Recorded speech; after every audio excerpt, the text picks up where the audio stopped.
all the loot containers, all the skill magazines. Today you're going to find out where each skill magazine is located for every piece of loot in-game. Don't waste time looting the wrong thing. Level up your crafting skills fast and efficient. All you need is 3 images, 3 plots to be exact. Stick till the end and you'll be a looting magazine hunting pro.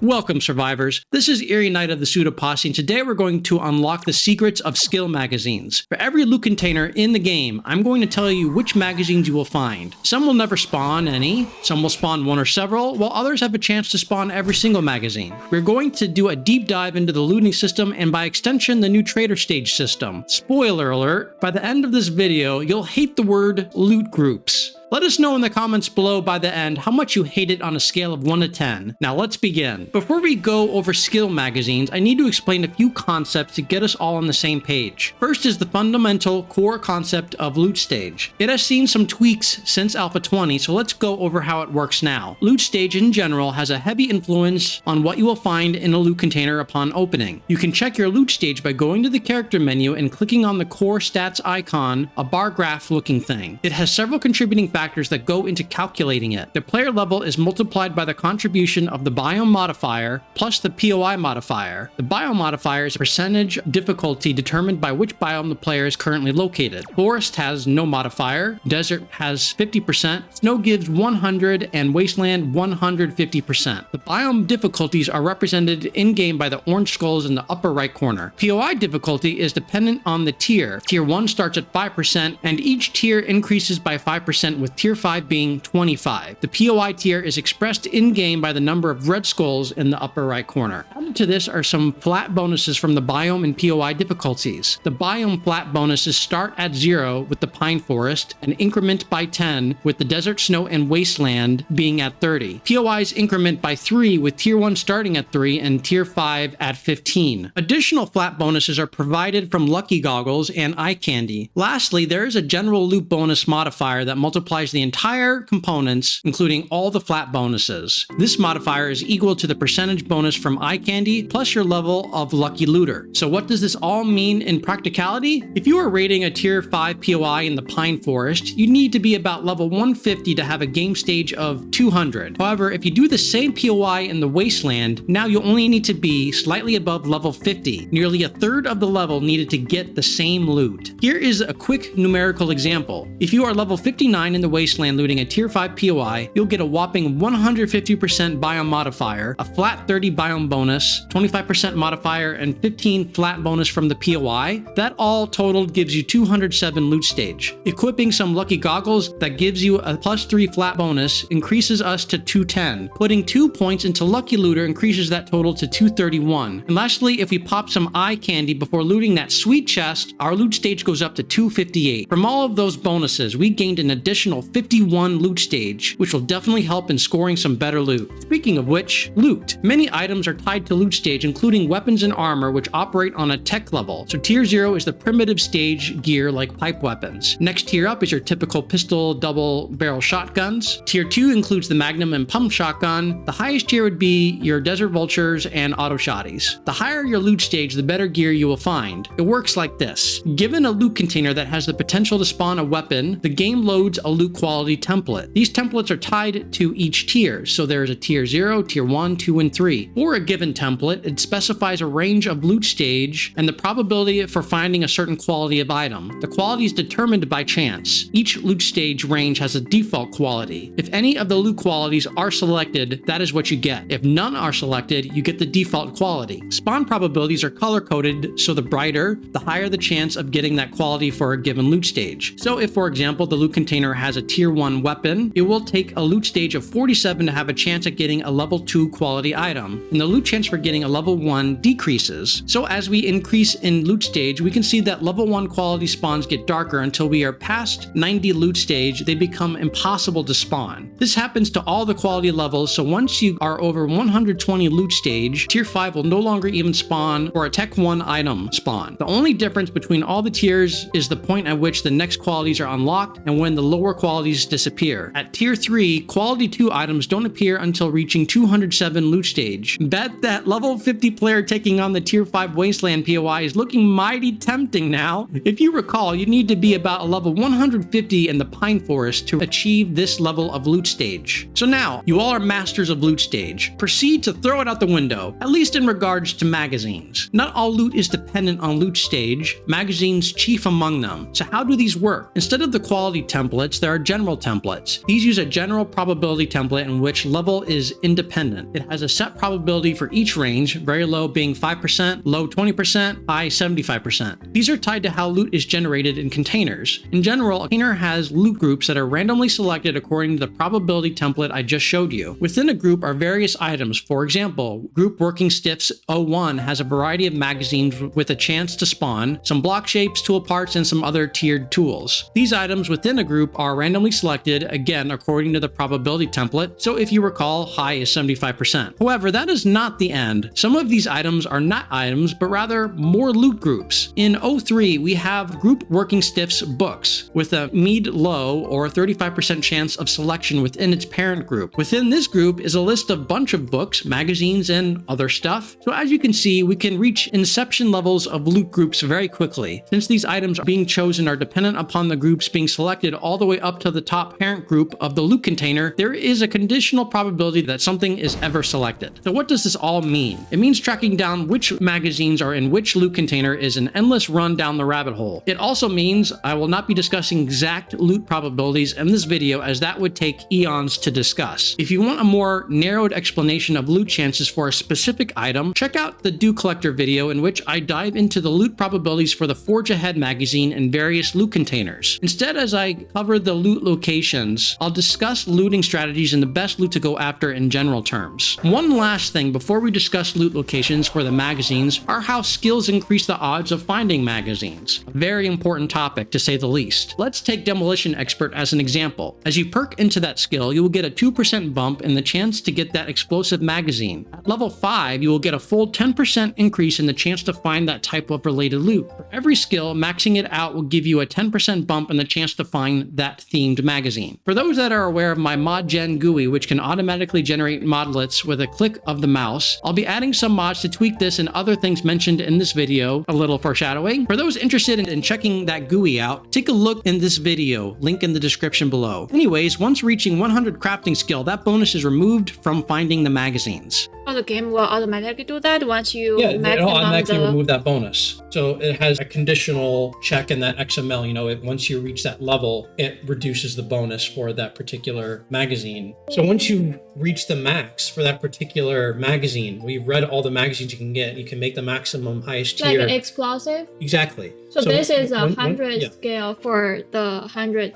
Exactly. So once you reached 100, yeah, then that magazine bonus in loot is taken away. And then how to reach to 100?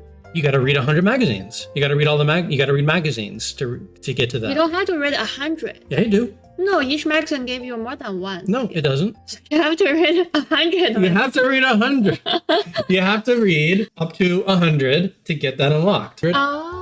I think now we're all on the same page to have a discussion of which loot containers have a chance at spawning a magazine. So take a look-see. Pretty intimidating, right? Not to worry. I'm so confused. I'm going to make the video out of this. How about you edit this one? No, I'm working on the GUI. I will explain what this monstrosity is, and included in the description is a link to all the figures shown in this video for your future reference. Now remember those loot groups I discussed at potentially excruciating length? Well, it has a purpose, a painful purpose. I tracked down all the loot magazines within all the nested loot groups for every container in the game. Are you ordering in alphabetical? I am. Oh, that's good. I counted the number of loot groups any given magazine appeared. Putting all those raw numbers in this table made it even more congested, so I simply normalized each row by the number of loot groups within that row. This means the higher the number in a given row, the more weighted the appearance of that magazine in that container. To use the chart, pick a magazine you want, say the workstation, and follow that column upward. Each cell is a different loot container that contains that magazine. A row with all ones like the luggage and mailbox means the number of magazines in all the loot groups was equal, so there is roughly an equal chance of finding a magazine from amongst the entire collection. Obviously, zeros mean that this particular magazine is not located within that container, and if a container container had a row with all zeros, meaning it had no magazines, it was not included in this table. So if you are looking for magazines, any loot container not on here is a waste of time to loot, for magazines at least. Some loot containers are condensed into a single item like the food pile, as there is no meaningful difference between the different sizes of food piles. So how do we use this table to our advantage? If you're looking for a particular magazine, you want to concentrate on the loot containers with the least amount of other types of magazines. So luggages and mailboxes would be terrible in this regard. That doesn't mean ignore them, a magazine is a magazine, but to increase your chances of that elusive specific find, you want to go for something like the destroyed cement mixer, chem stations, construction crates, dew collectors, forges, and even the POI chests tier 3 and up to find workstation magazines. For knuckles, pop and pills crates, weapon bags are among the better options. Now don't equate all the numbers to probabilities of the loot spawning. So that means 1 is you're gonna find it. It's more probability to find it. No, it doesn't mean more probability. It just means it's weighted amongst all the loot groups